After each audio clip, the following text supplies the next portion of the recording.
Hello students, कैसे हैं आप सभी लोग। चलिए अपनी सीरीज़ का हम नया चैप्टर शुरू करते हैं आज। चैप्टर 6 अध्याय 6 और ये है आपका राष्ट्रीय अर्थव्यवस्था की जीवन रेखाएं। ठीक, विद्या क्वेश्चन बैंक सीरीज़ चला रहे हैं हम, जिसमें जो आपके मुख्य प्रश्न हैं उनको देख रहे हैं हम। ठीक है, तो पहला सवाल जो है, पहला प्रश्न हमारा ये पूछा गया है हमसे, इनमें से कौन सा पत्तन पूर्वी तट पर स्थित है जो अंतःस्थलीय तथा अधिकतम गहराई का पत्तन है तथा पूर्ण सुरक्षित है। काफ़ी लंबा प्रश्न है, 2-3 बातें इसमें पूछी गई हैं हमसे, तो आप इसको अच्छे से ध्यान रखेंगे। एक तो हमसे पूछा गया है कौन सा पत्तन पूर्वी तट पर स्थित है। ठीक, दूसरा जो अंतःस्थलीय तथा अधिकतम गहराई का पत्तन है, सबसे गहरा पत्तन है और पूर्ण रूप से सुरक्षित भी है। ठीक, चलिए पहला जो हमें दिया गया है ऑप्शन वो है चेन्नई, दूसरा पारादीप, तीसरा विशाखापत्तनम, चौथा तूतीकोरिन। ठीक, ये सारे क्या हैं, पत्तन ही हैं आपके। अब इसमें प्रश्न के हिसाब से जो हमारा जवाब है वह है विशाखापत्तनम। ठीक, अब इस प्रश्न से हम एक चीज़ और अपनी कंप्लीट कर लेते हैं, तैयार कर लेते हैं कि भारत में कितने पत्तन पाए जाते हैं और कौन सा हमारा पूर्वी तट पर है, कौन सा हमारा पश्चिमी तट पर है। दूसरी बात, तीसरी बात, सबसे गहरा पत्तन जो हमें है वो मिल गया, वो कौन सा है, विशाखापत्तनम। ठीक, देखो भारत में कुल 13 बड़े बंदरगाह, देखिए ऐसे तो छोटे छोटे कई बंदरगाह मिलते हैं भारत में, लेकिन बड़े बंदरगाह जो बहुत बड़े बंदरगाह हैं वह कितने हैं, 13 हैं। ठीक है, उसमें से कुछ कहाँ पर हैं, पूर्वी तट पर हैं और कुछ पश्चिमी तट पर हैं। ठीक, चलो पहले देख लेते हैं पूर्वी तट के जो हमारे बंदरगाह हैं उन्हें देखते हैं। हम शुरू करेंगे कहाँ से, पश्चिम बंगाल से। तो सबसे पहला पश्चिम बंगाल में बंदरगाह का नाम कोलकाता। ध्यान रखेंगे, कई बार इसमें हल्दिया भी दे दिया जाता है, हल्दिया। ठीक, हल्दिया भी दे दिया जाता है। दरअसल है ऐसा कि कोलकाता से यहाँ हल्दिया तक आपका एक रिवर से जाते हैं, नदी से जाते हैं, फिर कोलकाता पोर्ट पर या कोलकाता पत्तन पर आते हैं। तो हल्दिया भी सही है और आपका कोलकाता भी सही है। कहाँ पर है, पश्चिम बंगाल में है। दूसरा, पश्चिम बंगाल से और नीचे आते हैं तो राज्य कौन सा है, उड़ीसा। तो यहाँ पे कौन सा हमारा पत्तन है, पारादीप। अब देखिए क्या आपसे सवाल में क्या पूछा गया था, पूर्वी तट पर स्थित, लेकिन पारादीप भी पूर्वी तट पर है और विशाखापत्तनम भी पूर्वी तट पर है। तो हमें क्या पता होना चाहिए, है तो पूर्वी तट पर दोनों, लेकिन गहरा सबसे ज़्यादा कौन है, तो विशाखापत्तनम है। तीसरा, आंध्र प्रदेश के अंदर विशाखापत्तनम, तीसरा पोर्ट, तीसरा पत्तन। अब आते हैं तमिलनाडु में। तमिलनाडु में हमारे 3 पत्तन हैं, तमिलनाडु के अंदर 3 पत्तन हैं। ध्यान रखेंगे, पश्चिम बंगाल में 1 कलकत्ता, उड़ीसा के अंदर 1 पारादीप, आंध्र प्रदेश में 1 विशाखापत्तनम, तमिलनाडु में 3 पत्तन हैं। पहला एन्नोर, सबसे ऊपर एन्नोर, उसके नीचे चेन्नई और उसके नीचे बीओ चिदम्बरम, या जिसे हम और कहते हैं तूतीकोरिन। ठीक, इसका एक और नया नाम आपका बीओ चिदम्बरम, और पूर्व में इसे क्या कहते थे, तूतीकोरिन। तो देखो, अगर जिसे अधिकतम गहराई का पत्तन नहीं पता होगा वह इसका उत्तर सही नहीं बता पाएगा। क्यों, क्योंकि 3 ऑप्शन तो यहाँ पे ऐसे दिए हैं जो पूर्वी पत्तन है। तो पूर्व में हमारे टोटल कितने पत्तन हो गए, कोलकाता, पारादीप, विशाखापत्तनम और एन्नोर, चेन्नई और आपके तूतीकोरिन। तो टोटल मिलाकर के हो गए 6 पत्तन। इसके साथ ही पूर्व में ही एक हमारा पत्तन है, वो है पोर्ट ब्लेयर। ठीक, या फिर अंडमान निकोबार में जो उपस्थित है पोर्ट ब्लेयर पत्तन। तो हमारे हो गए कितने, 7 पत्तन हो गए। पूर्वी तट की तरफ 7 पत्तन हो गए, कुल मिलाकर के हमारे टोटल कितने हैं, 13। अब देखते हैं पश्चिमी तट पर। शुरू होता है गुजरात से कांडला, उसके बाद मुंबई, उसके बाद जवाहरलाल नेहरू, उसके बाद मुर्मू गोवा।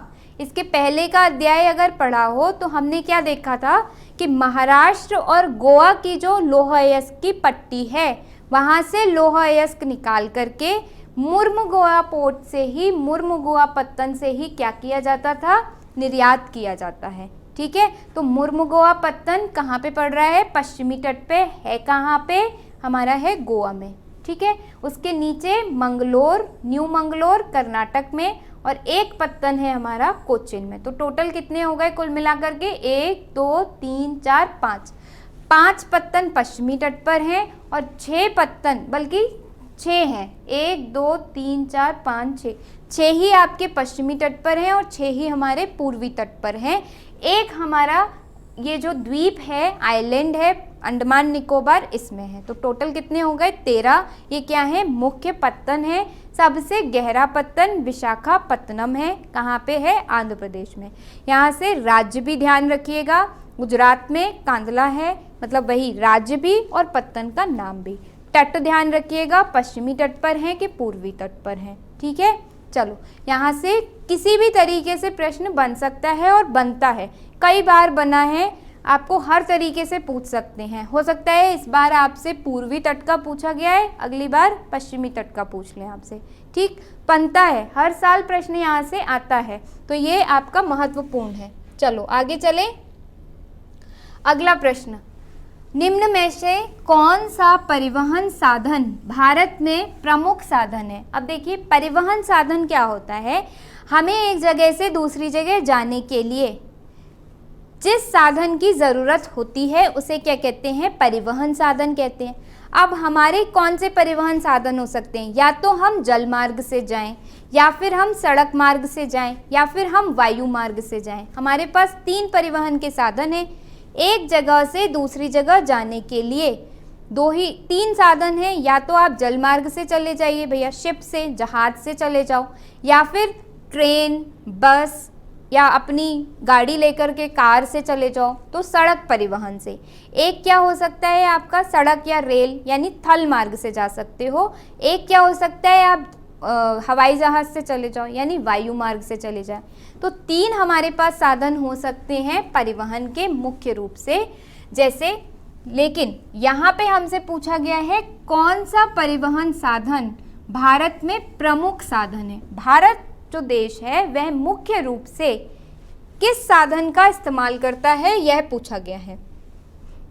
तो भारत में मुख्य रूप से सड़क परिवहन का इस्तेमाल किया जाता है। मुख्य रूप से भारत में जिस परिवहन का इस्तेमाल किया जाता है वह सड़क परिवहन का इस्तेमाल किया जाता है। ठीक, क्यों, क्योंकि यहाँ पर जो इलाका है, देखिए मैदानी इलाके में भी पड़ जाता है भारत, आपका मैदान बहुत ज़्यादा है यहाँ पर लगभग, तो यहाँ पे मुख्य रूप से लोग जो हैं। और एक और चीज़ कि जो आपके वायु मार्ग है या फिर जो आपका जल मार्ग है, इनके डेवलपमेंट में, इनके विकास में ज़्यादा पूंजी खर्च होती है, उसके तुलना में जो हमारा सड़क परिवहन है वो आसानी से हो जाता है। ठीक है, तो इसलिए क्योंकि भारत एक विकासशील देश है, अभी विकसित तो बहुत ज़्यादा हुआ नहीं है, तो इसलिए अभी हम सड़क परिवहन पे ज़्यादा निर्भर करते हैं और उसी का ही प्रयोग ज़्यादा करते हैं। ठीक, देखो धीरे धीरे करके आ रही हैं हमारे यहाँ ये चीज़ें। ठीक है, जैसे हम देख रहे हैं क्या कि आपका जो राष्ट्रीय जल मार्ग बनाया जा रहा है, जल मार्ग बनाए जा रहे हैं, तो अब हम जल से परिवहन भी कर पाएंगे। लेकिन अभी क्या हो रहा है, वो चीज़ें विकसित हो रही हैं। अभी हम मुख्य रूप से सड़क परिवहन पर ही ज़्यादा निर्भर हैं। अब देखिए जो हवाई जहाज़ से परिवहन है, अब धीरे धीरे करके वो बढ़ने लगा है। पहले कम लोग जाते थे हवाई जहाज़ से, महंगा बहुत होता था, हमारे पास तकनीकी नहीं थी। पर जैसे जैसे तकनीकी आती जा रही है और उससे हमारा विकास होता जा रहा है, तो अब इसकी ओर हम बढ़ने लगे हैं। पर प्रेजेंट में, वर्तमान में बात करें तो सड़क परिवहन है। ठीक है, आगे चलते हैं अगले प्रश्न पर। अगला प्रश्न हमसे पूछा है, भारत का सबसे लंबा राष्ट्रीय राजमार्ग कौन है, इसकी लंबाई और इससे जुड़ने वाले नगर कौन से हैं। तो पहले तो एक प्रश्न पूछा है, लंबा राष्ट्रीय राजमार्ग का नाम बताना है, यानी नेशनल हाईवे जो सबसे लंबा है उसका नाम बताना है। दूसरा, इसकी लंबाई बतानी है। तीसरा, इससे कौन कौन से नगर जुड़े हुए हैं ये बताना है। 3 प्रश्न एक ही प्रश्न में पूछ लिए गए हैं। ठीक है, तो देखो बच्चों, सबसे पहले राजमार्ग का नाम, सबसे लंबा राष्ट्रीय राजमार्ग है राजमार्ग नंबर 7, और पहले 7 था लेकिन अब इसका नया नाम हो गया है राजमार्ग 44। तो अगर राष्ट्रीय राजमार्ग 7 लिखा है तब भी सही है, राष्ट्रीय राजमार्ग 44 लिखा है तब भी सही है। पहले 7 था लेकिन अब इसका नाम बदल के राष्ट्रीय राजमार्ग 44 कर दिया गया है। ठीक, तो ये तो हुई नाम की बात। अब सर्वाधिक लंबा राजमार्ग है, जो लंबाई की बात, कितना लंबा है, 2369 यानी 2369 किलोमीटर, 2369 किलोमीटर लंबा है। ठीक है, अब किन किन शहरों को जोड़ता है या फिर कौन कौन से नगर इससे जुड़े हैं? एक, यह जोड़ता है वाराणसी को जबलपुर, नागपुर, हैदराबाद, बंगलुरु, मदुरई के रास्ते कन्याकुमारी से जोड़ता है। मतलब शुरू होता है उत्तर प्रदेश के शहर वाराणसी से और आगे चलते हुए खत्म कहाँ पे होता है? कन्याकुमारी तक। तो देखो कितना बड़ा हो गया। उत्तर प्रदेश से शुरू किया हमने और भारत का जो सबसे अंतिम छोर है, ठीक, अंतिम छोर ही है हमारा कन्याकुमारी, वहाँ तक पहुँच जाते हैं अगर इस राजमार्ग को फॉलो करते हुए या इस राजमार्ग पे आगे बढ़ते हुए चलोगे तो। देख लो यहाँ पर एक बार कहाँ से शुरू हो रहा है, ये रहा आपका राष्ट्रीय राजमार्ग 44। शुरू होता है आपका, देखो ये शुरू तो आपका दरअसल होता है श्रीनगर से, ठीक, लेकिन हमसे पूछा है कौन कौन से नगर जुड़ते हैं इससे। तो इससे आपके जुड़ते हैं बनारस, जबलपुर, नागपुर। देखो यहाँ पे बनारस आपका यूपी, ये रहा आपका यूपी का इलाका, यहाँ से गुजर रहा है ये। उसके बाद आपका आता है नागपुर, महाराष्ट्र का इलाका। फिर हैदराबाद, आंध्र प्रदेश का इलाका से होते हुए ये आपका आ गया यहाँ पर आंध्र प्रदेश से होते हुए तमिलनाडु, और यहाँ पर ये पहुँच गया कन्याकुमारी तक। ठीक है, तो ये सबसे बड़ा राष्ट्रीय राजमार्ग है। शुरू होता है उत्तर में हमारा श्रीनगर से, और नगर कौन कौन से इससे निकलते हैं? तो उत्तर प्रदेश का वाराणसी, जबलपुर, नागपुर, हैदराबाद, बंगलुरु, मदुरई, और उसके रास्ते कन्याकुमारी तक चला जाता है। मदुरई हमारा कर्नाटक के अंदर। ठीक, समझ में आ गया? चलो, इसके अलावा एक दो और जो ज़रूरी हैं हमारे राजमार्ग वो भी देख लीजिए। जैसे राजमार्ग 27, इस बार ये पूछा गया है, अगली बार हो सकता है कोई दूसरा पूछ लिया जाए। एक है राष्ट्रीय राजमार्ग 27, ये क्या करता है? ये पोरबंदर को जोड़ता है, कहाँ तक? यहाँ तक। ये जोरहट आपका इलाका है असम का, यहाँ तक जोड़ता है, और ये भी आपका बड़ा आपका राष्ट्रीय राजमार्ग है, राजमार्ग नंबर 27। ठीक है, जो शुरू होता है पोरबंदर पे और ख़त्म कहाँ पे होता है? ख़त्म होता है आसाम के जोरहट में जाकर के। ठीक, तो इस तरीके से एक दो राजमार्ग की थोड़ी सी जो जानकारी है वह आप लोग रखिएगा। सबसे छोटा राजमार्ग, अगर ये तो लंबा पूछा गया था, छोटा पूछ लें तो है राजमार्ग 6। ठीक, राजमार्ग नंबर 6 शुरू होता है जोरहट पे और ख़त्म होता है सिलचर पे। ठीक है, तो ये सबसे छोटा राजमार्ग, सबसे छोटा राजमार्ग राष्ट्रीय राजमार्ग 6, सबसे लंबा राष्ट्रीय राजमार्ग 44। पहले क्या कहते थे? 7 कहते थे। ठीक है, आगे चलें। चलो, कई बार एक आध प्रश्न इस पे पूछ लिया जाता है।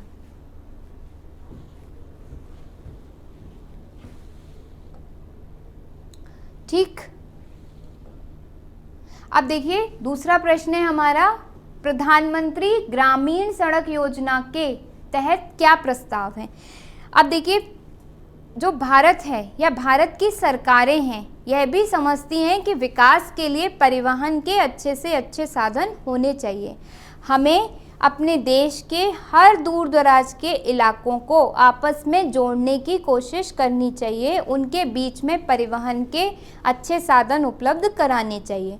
उससे क्या होगा? अगर गांव तक सड़कें जा रही हैं तो गांव के बच्चे भी शहर में आके पढ़ सकेंगे, गांव का किसान भी अपना माल शहर में आकर के अपनी फसल आसानी से शहर में बेच सकेगा।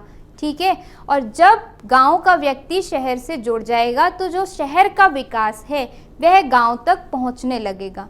गांव में भी बड़ी बड़ी जो फैक्ट्रियां हैं वह लगने लगेंगी अगर परिवहन के अच्छे साधन होंगे। गांव में भी बड़े बड़े स्कूल खुलने लगेंगे अगर परिवहन के अच्छे साधन होंगे तो इन सब बातों को समझते हुए और जानते हुए सन 2000 में भारत सरकार ने प्रधानमंत्री ग्रामीण सड़क योजना की शुरुआत की। कब शुरू की, इसको नोट कर लीजिएगा। 2000 में भारत सरकार ने प्रधानमंत्री ग्रामीण सड़क योजना की शुरुआत की और इस सड़क योजना का जो मुख्य उद्देश्य था भारत सरकार का, इस योजना के तहत यह उद्देश्य था कि जहां पर भी जिन जिन गांवों में 500 लोगों की आबादी रहती है, यानी जो भी गांव जहां पे 500 लोग रहते हैं उन्हें हम क्या करेंगे, उन्हें पक्की सड़कें उपलब्ध कराएंगे और शहरों से जोड़ने का उन्हें प्रयास करेंगे। ठीक, ये 500 की आबादी मैदानी क्षेत्रों के लिए है, लेकिन अगर पहाड़ी इलाका है तो वहाँ पर अगर 250 की आबादी भी है, यानी पहाड़ी इलाके में अगर कोई गांव ऐसा है जिसकी 250 की आबादी है, 250 लोग रहते हैं, तो भारत सरकार की इस योजना के तहत वहाँ पे पक्की सड़क का निर्माण किया जाएगा और उन सड़कों को शहरों से जोड़ने की कोशिश की जाएगी। ठीक, जिससे कि विकास जो शहरों में हो रहा है वह गांवों तक आसानी से पहुंच सके और गांव का लोग भी या गांव के लोग भी, गांव की आबादी भी विकसित हो सके। ठीक है, देखिए जब तक आप शहर विकसित कर दें चाहे जितने भी, लेकिन जब तक आपने विकास गांव तक नहीं पहुंचाया, ठीक, हमारा जो मुख्य भारत है वह कहाँ बसता है, गाँव में बसता है। तो आप विकास चाहे शहर में कितना ही कर लीजिए, जब तक आपने विकास गाँव तक नहीं पहुँचाया, इसका मतलब भारत का एक बहुत बड़ा इलाका ऐसा है जो विकास से आपने छोड़ दिया या जो अभी भी अविकसित है। ठीक, तो इसलिए भारत सरकार ने ये योजना चलाई 2000 में, जिससे जो भारत के गांव हैं वह भी शहरों से जुड़ सकें, उनके भी जो परिवहन के साधन हैं शहरों से जोड़ सकें उन्हें, और जिससे विकास शहरों से लेकर के गांवों तक पहुंच सके। ठीक है, तो यही है यहाँ पर लिखा हुआ कि एक सड़क परियोजना के तहत देश के प्रत्येक गांव को प्रमुख शहरों से पक्की सड़कों द्वारा जोड़ना प्रस्तावित है। ठीक है, चलिए अगले प्रश्न पर चलें। समझ में आया? आगे चलते हैं अगले प्रश्न पर। अगला प्रश्न पूछा है, भारत में पहली रेलगाड़ी की शुरुआत कब और कहां से कहां तक की गई थी। एक प्रश्न तो यह है कि पहली रेलगाड़ी की शुरुआत कब की गई और कहां से कहां तक की गई, सन बताना है, और किस जगह से किस जगह तक चली ये बताना है। दूसरा, भारतीय रेल मार्ग को कितने गेजों में बांटा जा सकता है। जो भारतीय रेल मार्ग हैं, जिन पर जो पटरियां हैं, जिन पर हमारी ट्रेन दौड़ती है, रेल दौड़ती है, उसमें गेज होते हैं दरअसल। ठीक है, उन्हें हम कितने गेजों में बांट सकते हैं वह पूछा गया है हमसे। तो 2 प्रश्न हैं, एक एक करके इनका उत्तर देखेंगे। देखो, पहले सबसे पहली रेलगाड़ी की शुरुआत हमारी हुई थी 1853 में, और इस समय वॉइसरॉय हैं हमारे, ब्रिटिश का शासन है, ब्रिटिश की सरकार है इस समय। भारत स्वतंत्र तो है नहीं 1853 में, तो कौन है इस समय हमारे वायसराय हैं इस समय हमारे डलहौजी। ठीक, डलहौजी के समय पर हमारी ये जो 1853 की ट्रेन जो है, रेलगाड़ी है, ये चली थी। और ये कहाँ से कहाँ तक चली थी? ठाणे के मध्य चलाई गई, मुंबई से ठाणे, मुंबई और ठाणे के बीच में चली हमारी पहली रेलगाड़ी। और सिर्फ कितनी दूरी तय करती थी? 34 किलोमीटर, उससे ज़्यादा नहीं। आज जो 34 किलोमीटर हम लोग अपनी स्कूटी या फिर जो मोटरसाइकिल होती है उससे तय कर लेते हैं, आधा घंटे में, आधा से 45 मिनट में कर लेते हैं, तब वहाँ से वहाँ तक के लिए रेलगाड़ी चलाई गई थी। सोचो, सिर्फ ट्रेन चलाई गई थी 34 किलोमीटर के लिए। ठीक है, कब चली थी? 1953 में चली थी। कहाँ से कहाँ तक चली थी? मुंबई से ठाणे तक चली थी। और भारतीय, अब एक प्रश्न यहाँ पे कंप्लीट हुआ, समाप्त हुआ। दूसरा, भारतीय रेल मार्ग को 3 गेजों में डिवाइड किया जा सकता है या हम विभाजित कर सकते हैं। पहला ब्रॉड गेज, दूसरा मीटर गेज यानी छोटी लाइन, और तीसरा सबसे छोटा नैरो गेज। तो सबसे बड़ी लाइन ब्रॉड गेज, छोटी लाइन जिसे हम बोलते हैं मीटर गेज, और तीसरा नैरो गेज जिसे हम क्या बोलते हैं, नैरो गेज ही बोलते हैं। ठीक, तो इस तरीके से जो रेल की पटरियां हैं उन्हें हमने 3 में बांट लिया। एक आपकी बड़ी लाइन जिसे बोल रहे हैं ब्रॉड गेज, उसके बाद मीटर गेज यानी छोटी लाइन, और उसके बाद नैरो गेज जिसे नैरो गेज कहते हैं। अब देखो जो मीटर गेज है उसकी जो बीच की यानी जो पटरियां हैं इनके बीच की जो दूरी है 1 मीटर होती है, लेकिन नैरो गेज की 1 मीटर से कम होती है, और जो ब्रॉड गेज होती है बड़ी लाइन उसकी 1 मीटर से ज़्यादा होती है। ठीक है, तो ब्रॉड गेज पर जितनी दूरी ज़्यादा है तो ट्रेन बहुत जल्दी चलती है, स्पीड में चलती है।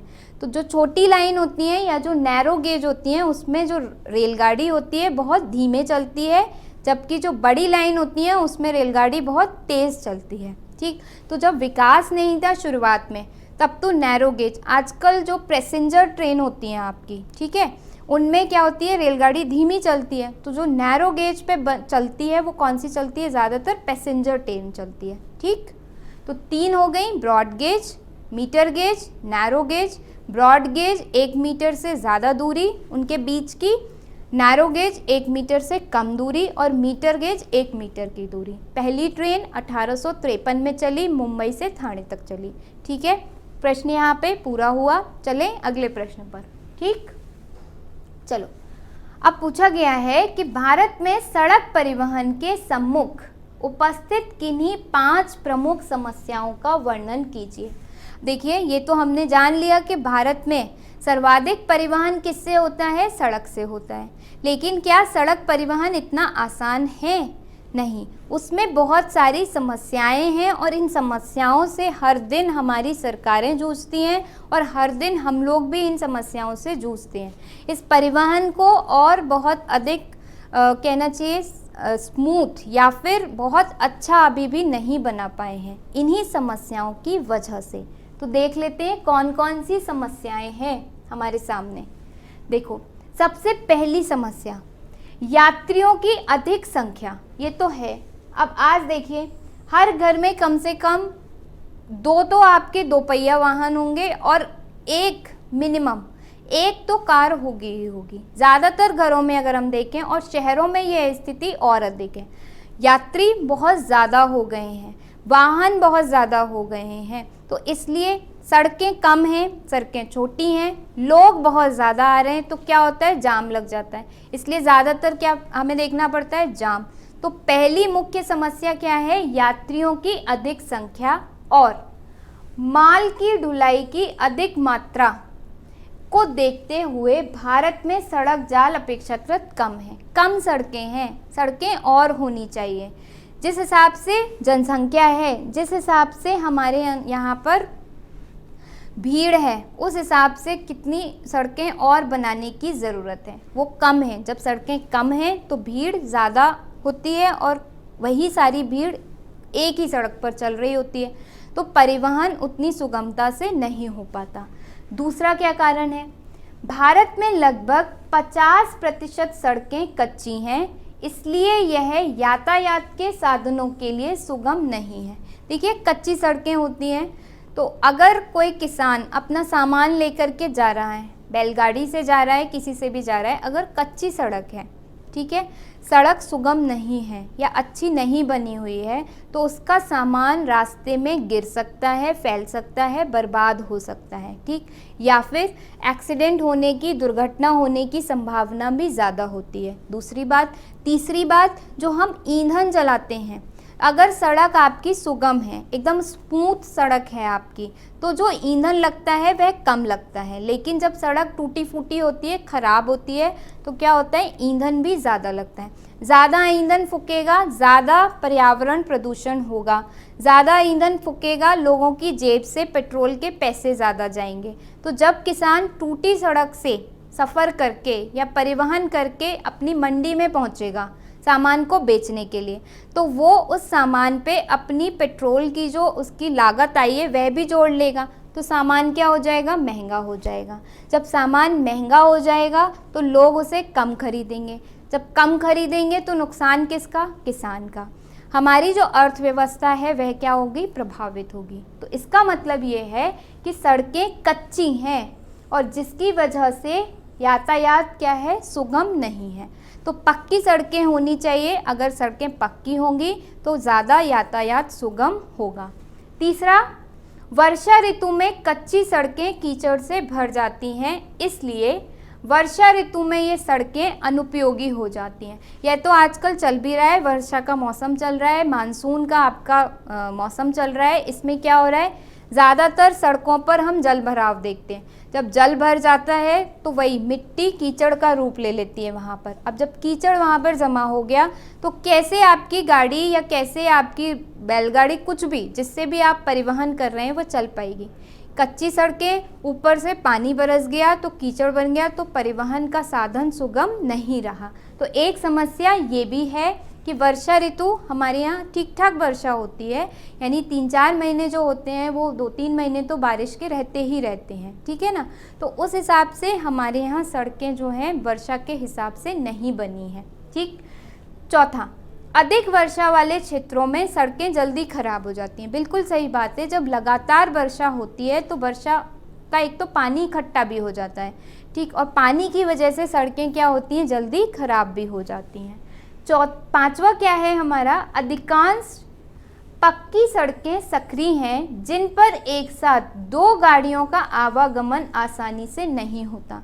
इलाका छोटा है, सड़कें देखिए, सड़कों का चौड़ीकरण अब किया जा रहा है। आप देख रहे हैं बहुत सारी जगह पे हाईवे बनाए जा रहे हैं, सड़कों को चौड़ा किया जा रहा है, जिससे कि 4 लेन 6 लेन, अगर टोल देखा हो तो टोल में एक साथ 6 लाइन होती हैं, आपकी 6 लेन होती हैं। तो 4 लेन की सड़क, 6 लेन की सड़क ये बनाई जा रही है अब।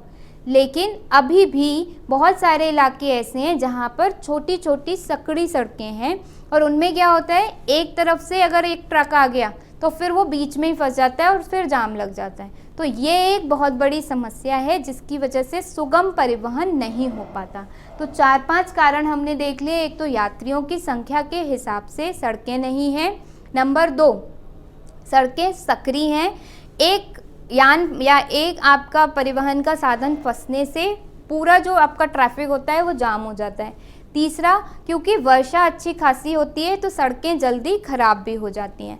चौथा, जब वर्षा होती है तो सड़कों पर पानी भर जाता है, कीचड़ बढ़ जाता है और आसानी से परिवहन नहीं हो पाता। पांचवा, जो सड़कें हैं, ठीक, सड़कें क्या हैं, ज़्यादातर कच्ची हैं, जिसकी वजह से जब किसान सामान लेकर जाता है अपना तो दुर्घटना होने की संभावना भी ज़्यादा है और उसका जो ईंधन है वह भी ज़्यादा खपता है, जिस वजह से परिवहन का साधन सुगम नहीं है, ठीक। तो 4-5 हमने कारण यहाँ पर देख लिए जो भारत के सड़क परिवहन के सम्मुख हमें देखने को मिलते हैं, ठीक। तो इसी तरीके से आप 4-5 पॉइंट उसमें लिख कर आएंगे अपने उत्तर में। आगे चलते हैं अगले प्रश्न पर, ठीक है, चलो।